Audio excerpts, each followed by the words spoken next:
আসসালামু আলাইকুম গাইস, কি অবস্থা সবার? আশা করি সবাই অনেক ভালো আছেন। দারাজ থেকে অর্ডার করেছিলাম ইয়ার পাম্প, ওইটারই আজকে রিভিউ দিব ভাবছি আপনাদের মাঝে। আর কমেন্টে অনেক জানিয়েছেন ভাই রিভিউ দেন, আর আমার বন্ধুরাও বলেছেন রিভিউ দেওয়ার জন্য, তাদের জন্য এবং আরও যাদের রিভিউ দরকার এবং এয়ার পাম্প যারা মনে করছেন কিনবো কিনবো ভাবছেন, দারাজ থেকে ভয় করছেন কিন্তু দারাজের পণ্য কেমন হবে না হবে, যার জন্য আমি একটা দারাজের পণ্য কিনেছিলাম প্রায় 28 তারিখে, এর আগের মাসে কিনেছিলাম। ওইটা আপনাদেরকে আনবক্সিং করে দেখাইছিলাম, আজকে সেটা রিভিউ দেখাবো।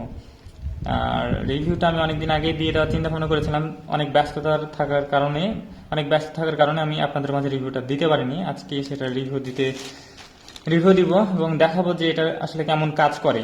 তো খুলি, এই যে আমার খোলাই আছে। হ্যাঁ, শেষ, যাই হোক, কিছু হয়নি। এই যে একটা একটা পার্ট দেখায়, এটা ইউএসবি কেবল, এটা আপনার হচ্ছে পাওয়ার ব্যাংক। এই যে এরকম পাওয়ার ব্যাংক, অথবা হচ্ছে যারা আপনারা ফোন চার্জ দেন, 10 ওয়াট অথবা 17 ওয়াটের, 10 ওয়াটের হচ্ছে চার্জারের দেওয়াই সবচেয়ে বেটার, কারণ বেশি ভোল্ট না দেওয়াই উচিত। এটা সাধারণ মোটর লাগানো, আমি আপনাদেরকে খুলে দেখাই, মানে ওইভাবে খুলে দেখানো যাবে না। এই যে আঠা দেওয়া আছে, আঠাটা এই যে এরকম সিস্টেম। এই যে এখানে হচ্ছে এটা মোটর, আর এটার মাধ্যমে হচ্ছে বাতাস তৈরি করে, এবং ওই বাতাসটা এই যে এখানে একটা পাইপ আছে, পাইপ লাগিয়ে দিতে হবে এখানে, এই দিক দিয়ে আপনার এই বাতাসটা উৎপন্ন হয়, এবং সেটা আপনাদের এখন ভিডিওর মাঝে দেখাবো আমি। একদম প্র্যাকটিক্যালি দেখালে আপনারা বুঝতে পারবেন যে কিভাবে বাতাসটা তৈরি হয়। এটা বারবার খোলা করা যাবে না, কারণ একটা আঠা আছে, আঠাটা ছুটে যাবে। প্লাস ওইদিকে আবার আয়রন করা আছে, আয়রনটাও ছুটে যাবে। এই যে আমার হাতে দেখতে পাচ্ছেন পাইপ, আর এটা ফিল্টারের মতো একটা, এটা কিন্তু পাথরের, মাথায় মেলে মাথা ফেটে যাবে, আর খুব হার্ডি এটা। এটা আমি লাগিয়ে নিচ্ছি আগে, আর এই যে পাইপটা আমি লাগিয়ে দিচ্ছি। আপনারা দেখুন যে এই ফাঁকা জায়গাটায় মোটরের এখানে ঢোকাই দিতে হবে, একটু শক্ত করে ঢোকাই দিতে হবে, যার ফলে এই যে অনেক বড় দিয়েছে, খুব ভালো করেছে, আর খুব পাওয়ারফুল, এটা ভালো পাওয়ার আছে এটা। এই যে আমি দেখাচ্ছি আপনাদেরকে, এই ঢোকাই দিলাম আমার অ্যাকুরিয়াম।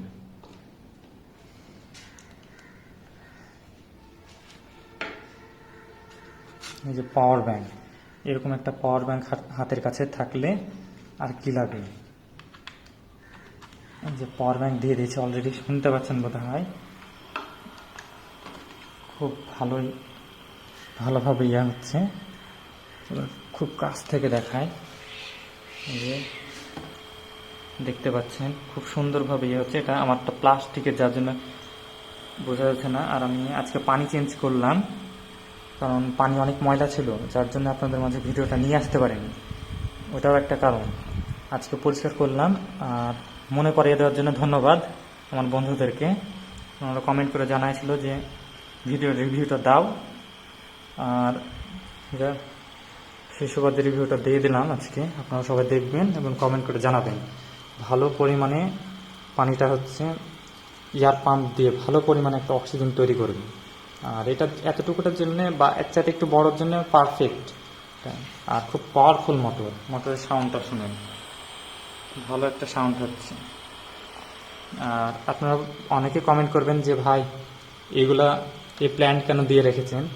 আসলে আমি এটা চালাচ্ছি না এটাতে, আর এই প্ল্যান্টের মাধ্যমে অক্সিজেন তৈরি করবে পানিতে, ভিতরে রাখি। ওপরে হালকা রোদ্রে দিলে খুব ভালো হয়, কারণ রোদ্রে থাকলে প্ল্যান্ট পচে না। আমার এই 1 সপ্তাহের ভিতরে আমার এর আগে প্ল্যান্টগুলো পচে গেছে, জন্য ফেলে দিয়েছি, আর এগুলো আবার নতুন করে দিয়েছি।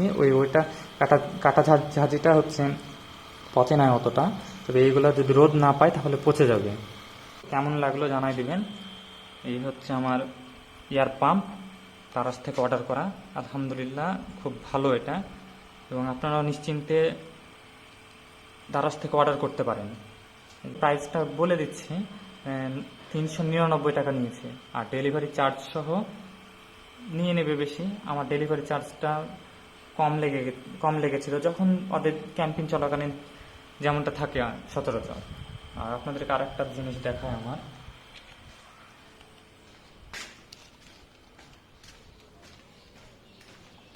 বালতির ভিতরে কিছু মাছ আছে, এইখানেই আমার মাছটা মারা গেছিল। আসলে খাবার দেওয়া হয়নি, যার জন্য মাছটা মারা যায়। যে একটা লাল মাছ আছে আমার, তো এটা মাছটা রাখা বালতিতে আমার 1 সপ্তাহ হলো, আজকের 1 সপ্তাহ হবে। আর এটা আমার সচরাচর অক্সিজেন যেন সৃষ্টি হয়, যার জন্য এই প্ল্যান্টগুলো আমার দেওয়া। খাবার না দিলে মাছ মারা যাবে, এটাই স্বাভাবিক। তো গাইস, কেমন লাগলো ভিডিওটা অবশ্যই জানাই দিবেন কমেন্ট করে, আর শেয়ার দিবেন, আর আমাকে উৎসাহিত করবেন ভিডিও করার জন্য। আশা করি আপনাদের কাছে ভিডিওটা খুব ভালো লেগেছে। ভালো থাকেন, সুস্থ থাকেন সবাই, সেই কামনাই করি। আসসালামু আলাইকুম।